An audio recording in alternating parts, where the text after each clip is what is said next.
BRS పార్టీకి దెబ్బ మీద దెబ్బ తగులుతుంది. ఆ పార్టీ నేతలు ఒక్కొక్కరిగా కారు దిగిపోతున్నారు, హస్తం గూటికి చేరుతున్నారు. అర్ధరాత్రి 1 గంట తర్వాత 6 బీఆర్ఎస్ ఎమ్మెల్సీలు కాంగ్రెస్ కండువా కప్పుకున్నారు. ఇక దండే విఠల్, భానుప్రసాద్, బుగ్గారావు దయానంద్, ప్రభాకర్ రావు, ఎగ్గే మల్లేశం, బస్వరాజు సారయ్యలు అధికార పార్టీలు చేరారు. వీరంతా నిన్న రాత్రి సీఎం రేవంత్ రెడ్డి నివాసానికి చేరుకున్నారు. ఇక ఆయన ఢిల్లీ నుంచి రావాల్సిన విమానం ఆలస్యమైంది, అర్ధరాత్రి దాటింది. అప్పటి వరకు బీఆర్ఎస్ ఎమ్మెల్సీలు రేవంత్ నివాసంలోనే ఉన్నారు. ఢిల్లీ నుంచి రాగానే ఆయనతో భేటీ అయ్యారు. 6 బీఆర్ఎస్ ఎమ్మెల్సీల చేరికతో శాసనమండలిలో కాంగ్రెస్ బలం 12కు చేరింది. మండలిలో కూడా ఆధిక్యం కోసం కాంగ్రెస్ పార్టీ పావులు కదుపుతోంది. ఇందులో భాగంగానే బీఆర్ఎస్ సభ్యులను ఆకర్షిస్తోంది.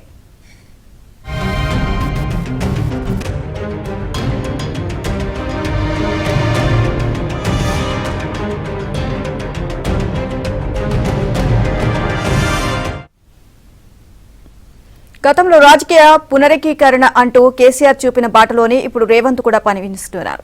తన ప్రభుత్వానికి డోకా లేకుండా ఏర్పాట్లు చేసుకుంటున్నారు. ఆపరేషన్ ఆకర్షకు శ్రీకారం చుట్టారు. శాసన మండలిలో మొత్తం సభ్యుల సంఖ్య 40 కాగా 2 సీట్లు ఖాళీగా ఉన్నాయి. కాంగ్రెస్ కు ప్రస్తుతం 6 సభ్యులు ఉన్నారు. గవర్నర్ కోటాలో ఖాళీగా ఉన్న 2 సభ్యులు కూడా అధికార కాంగ్రెస్ తరపునే ఉంటారు. ఇక మొత్తం 8 మంది అవుతారు.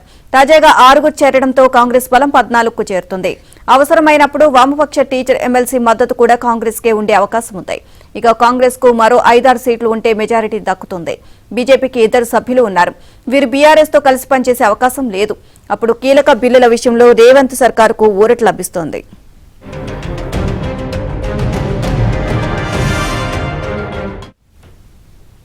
ఇదే అంశానికి సంబంధించి మరింత సమాచారాన్ని మా కరెస్పాండెంట్ సిద్ధార్థ్ అడిగి తెలుసుకుందాం. సిద్ధార్థ్, బీఆర్ఎస్ పార్టీలోని ఒక్కొక్కరు ముఖ్య నేతలందరూ కూడా కాంగ్రెస్ లో చేరుతున్న సందర్భం అయితే కనిపిస్తుంది. ఓవరాల్ గా అప్డేట్స్ ఏంటి? సంఖ్యలుగా బీఆర్ఎస్ పార్టీకి బిగ్ షాక్ కొట్టిందని చెప్పుకోవచ్చు. నిన్న 6 ఎమ్మెల్సీలు అర్ధరాత్రి కాంగ్రెస్ పార్టీలో చేరారు.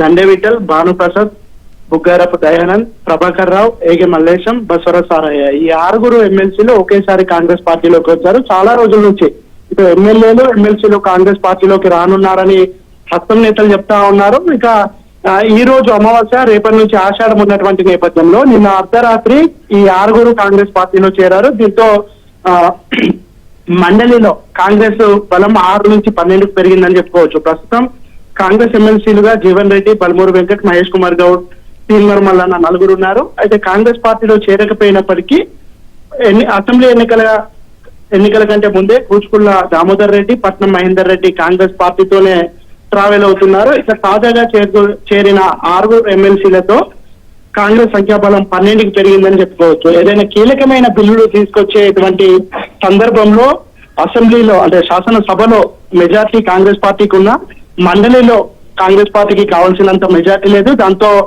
కీలకమైన బిల్లులు ఆగిపోయే ప్రమాదం ఉందని ఎమ్మెల్సీలను చేర్చుకోవడానికి కాంగ్రెస్ పార్టీ ఒక కీలకమైన నిర్ణయం తీసుకుంది. దాంట్లో భాగంగానే ఎమ్మెల్సీలతో చాలా రోజుల నుంచి కాంగ్రెస్ నేతలు చర్చలు చేస్తా ఉన్నారు. కొంతమంది తమ సభ్యత్వాన్ని, శాసన మండలి సభ్యత్వాన్ని మళ్ళీ ఒకసారి రెన్యువల్ చేస్తే తాము కాంగ్రెస్ పార్టీలోకి రావడానికి సిద్ధంగా ఉన్నామని చాలా రోజుల నుంచి చెప్తా ఉన్నారు. ఇక దీనికి సంబంధించి ఒక కొలిక్ వచ్చిందని చెప్పుకోవచ్చు. మొత్తానికైతే మండలిలో కాంగ్రెస్ పార్టీ మెజార్టీ అయితే పెరిగిందని చెప్పుకోవచ్చు. ఇక మరికొంతమంది ఎమ్మెల్సీలు కాంగ్రెస్ పార్టీలోకి రావడానికి సిద్ధంగా ఉన్నారు. మరోవైపు ఎమ్మెల్యేలు కూడా కాంగ్రెస్ పార్టీలోకి రావడానికి సిద్ధంగా ఉన్నట్టు హస్తం పార్టీకి సంబంధించినటువంటి నేతలు చెప్తా ఉన్నారు. ఇక మొత్తానికి కాంగ్రెస్ పార్టీలో ఇప్పటి వరకు ఆపరేషన్ ఆకర్ష్ పేరిట 6 ఎమ్మెల్యేలు 6 ఎమ్మెల్సీలు ప్రస్తుతానికి చేరారు.